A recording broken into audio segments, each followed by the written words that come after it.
नमस्कार दोस्तों, खेती बाड़ी यूट्यूब चैनल में आपका स्वागत है। दोस्तों, आज हम आपको बताने वाले हैं एक जड़ी बूटी के बारे में और उसकी खेती के बारे में। तो चलिए सबसे पहले उस जड़ी बूटी का नाम जो है हम जान लेते हैं। उस जड़ी बूटी का नाम है शतावरी, जिसको शतावरी के नाम से और शतावर के नाम से भी काफ़ी लोग इसको जानते हैं। तो जो आम जानकारी शतावरी की है उसके बारे में हम आपको बता देते हैं कि शतावर सबसे कोमल जड़ी बूटी है, जिसमें मानव शरीर खासकर महिलाओं के लिए काफ़ी ज़्यादा लाभदायक होती है। यह एक औषधि जड़ी बूटी है। इसकी 500 टन जड़ों का प्रयोग भारत में हर साल दवाइयों के उत्पादन में किया जाता है। शतावर से तैयार दवाइयों का प्रयोग गैस्ट्रिक अल्सर, अपच और तंत्रिका संबंधित विकारों के इलाज के लिए ज़्यादातर किया जाता है। यह एक झाड़ी नुमा बड़ा पौधा है जिसकी औसतन ऊंचाई 1 से 3 मीटर और इसकी जड़ें गुच्छे में होती हैं। इसके फूल शाखाओं में होती है। जो इसके फूल होते हैं वह शाखाओं में होते हैं और 3 सेमी लंबे होते हैं। इसके फूल सफ़ेद रंग के और अच्छी सुगंध वाले होते हैं और 3 मिमी से लंबे होते हैं। इसका परिकोष जामुनी रंग का और फल जामुनी लाल रंग का होता है। यह अफ्रीका का श्रीलंका, चीन, भारत और हिमालय में पाई जाती हैं। भारत में यह अरुणाचल प्रदेश, असम, छत्तीसगढ़, दिल्ली, गुजरात, हरियाणा, हिमाचल प्रदेश और उत्तर प्रदेश, झारखंड, केरला और पंजाब जैसे राज्यों में यह पाई जाती हैं। तो चलिए किसान भाइयों, अगर आप इसकी खेती करना चाहते हैं तो इसकी जो खेती के लिए जो मिट्टी की जो आवश्यकता होती है उनके बारे में हम आपको बता देते हैं। यह मिट्टी की कई किस्मों में, जैसे अच्छी जल निकास वाली लाल मिट्टी, लाल दोमट एवं चिकनी मिट्टी, काली मिट्टी में इसको आसानी से उगाया जा सकता है। चट्टानों वाली मिट्टी और हल्की मिट्टी में भी उगाया जा सकता है। मिट्टी की गहराई 20 से 30 सेमी से ज़्यादा नहीं होनी चाहिए। यह रेतीली, दोमट से काली मिट्टी जो अच्छे जल निकास वाली हो, अच्छे परिणाम उसमें देखने को मिलते हैं, जिसका पीएच लेवल 6 से 8 होना चाहिए।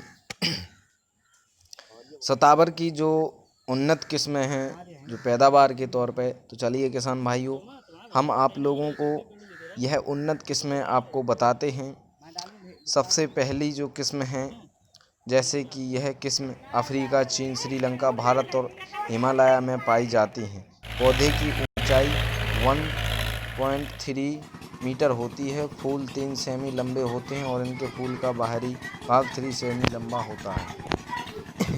यह किस्म स्विट्जरलैंड, बुरसेल और दक्षिण अफ्रीका में पाई जाती है।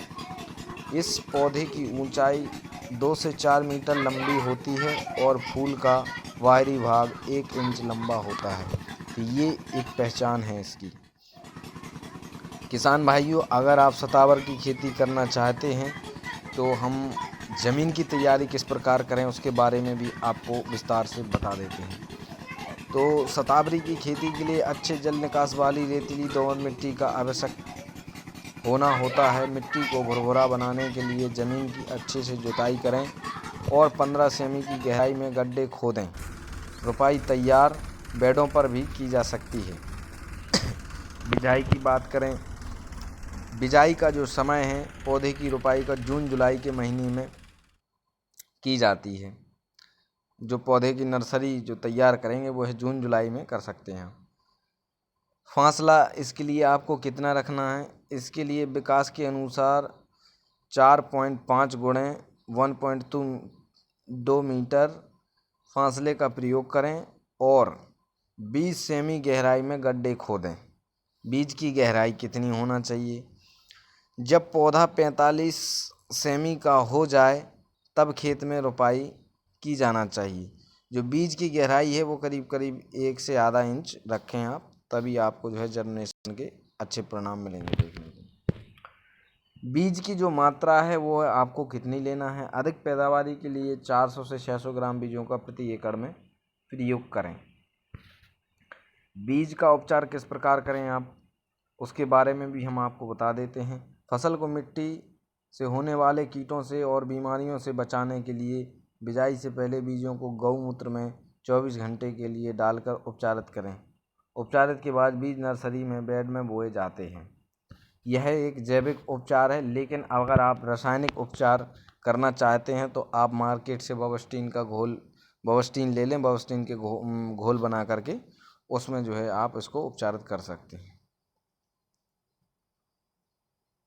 बिजाई से पहले मिट्टी का रासायनिक उपचार किया जाता है।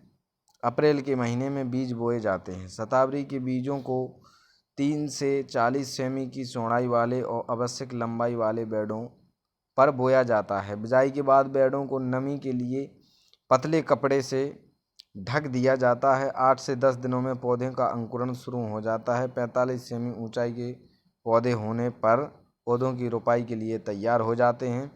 पौधों की रोपाई 60 गुणे 60 सेमी की मेड़ों पर ही करें, तब आपको जो है उत्पादन के तौर पर इस पर अच्छे परिणाम देखने को मिलेंगे। अब बात कर लेते हैं खाद और उर्वरक की। तो जो इसमें प्रति एकड़ में जो खाद जो आएगा वो आएगा, यूरिया की जो मात्रा रहेगी वो 52 kg रहेगी। डबल एसपी की मात्रा रहेगी वह 200 kg रहेगी। और पोटास की जो मात्रा रहेगी वो 66 kg रहेगी। तत्व किलोग्राम प्रति एकड़ के हिसाब से जो बात करें, नाइट्रोजन की 24 kg, फास्फोरस की 32 kg और पोटास की 40 kg। खेत की तैयारी के समय 80 क्विंटल प्रति एकड़ की गली हुई गोबर की खाद आप अच्छे से खेत में मिला लें। उसके बाद जो है फिर इसको आप इसमें प्रति एकड़ में डाल करके इसको अच्छी से जुताई करके मिट्टी से पैदा होने वाली बीमारियों से पौधे को बचाने के लिए कीटनाशी जैसे धतूरा और चितकलुम और गाय से मूत्र का प्रयोग भी आप कर सकते हैं। शतावर नियंत्रण जो हैं उनके बारे में हम बता देते हैं। फसल के विकास के समय लगातार गुड़ाई की आवश्यकता होती है। खेत को नज़दीक मुक्त बनाने के लिए 6 से 8 हाथ से गुड़ाई की आवश्यकता होती है। मतलब 6 से 8 हाथ की गुड़ाई आपको करनी चाहिए, तो इसको आप कर सकते हैं। चलिए दोस्तों, और हम आपको जानकारी के अनुसार बता देते हैं कि इसमें और आपको क्या क्या करना है। तो अब आप बात कर लेते हैं सिंचाई के बारे में। तो पौधे को खेत में रोपण करने के बाद पहली सिंचाई तुरंत कर देनी चाहिए। इस फसल को ज़्यादा सिंचाई की आवश्यकता तो नहीं पड़ती है, इसलिए शुरुआत में 4 से 6 दिनों के अंतराल फासले पर सिंचाई करते रहें। कुल समय के बाद सप्ताह पर फासले की जो सिंचाई है वह कर दें आप। और पुटाई से पहले सिंचाई ज़रूर करनी चाहिए ताकि गड्ढों में जो जड़ें हैं वह आसानी से निकाली जा सकें। फसल की जो कटाई की बात कर लेते हैं। रोपाई के बाद 20 से 30 महीनों में पौधों की जड़ें परिपक्व हो जाती हैं और यह उखाड़ने के लिए तैयार हो जाती हैं। मिट्टी और जलवायु के आधार पर जड़ें 12 से 14 महीने में पक जाती हैं। मार्च मई के महीने में जब बीज पक जाए तब पुटाई की जाती है। पुटाई की सहायता से या ट्रैक्टर की सहायता से या कुदरे की सहायता से आप आसानी से कर सकते हैं। प्रक्रिया और दवाइयाँ बनाने के अच्छे से पके बीजों का आवश्यकता होती है, उसका आप विशेष ध्यान रखें। कटाई के बाद जुताई के बाद जड़ों को उबाल के इनका छिलका उतारा जाता है।